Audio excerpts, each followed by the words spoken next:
लाल जा प्रेमी सभई चओ झूलेलाल। 16 जुलाई खां चालीहो साहिब शुरू थियण वारो आहे। 16 जुलाई खां 40 ॾींहंनि ताईं चालीहे साहिब जा विर्त हलंदा। अॼु पाण चालीहे साहिब जे विर्त जी जानकारी वठूं था।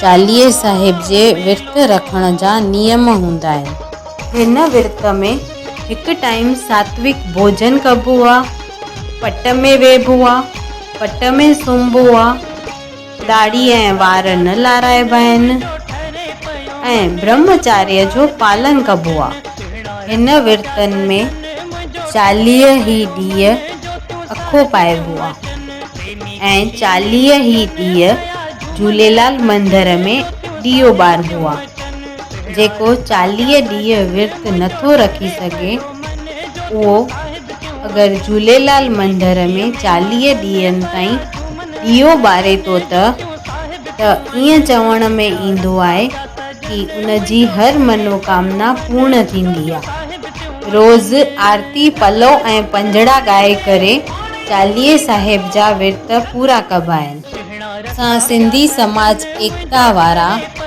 झूलेलाल साईंअ जे चालीहे में हर दफ़े झूलेलाल साईंअ जे प्रचार लाइ हर रोज़ हिकु सवाल जवाब कंदा आहियूं ऐं रोज़ फेमस सिंधी गाना, सिंधी आइडल जी जानकारी, सिंधियुनि जी निशानियूं, दोहा हूंदा।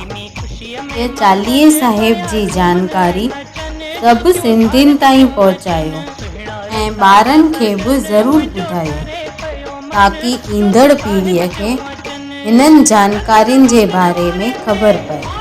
इन जानकारियुनि लाइ सिंधी समाज एकता चैनल खे सब्सक्राइब करो ताकि जीअं ई वीडियो अपलोड थिए त तव्हां वटि उन जी नोटिफिकेशन अची वञे।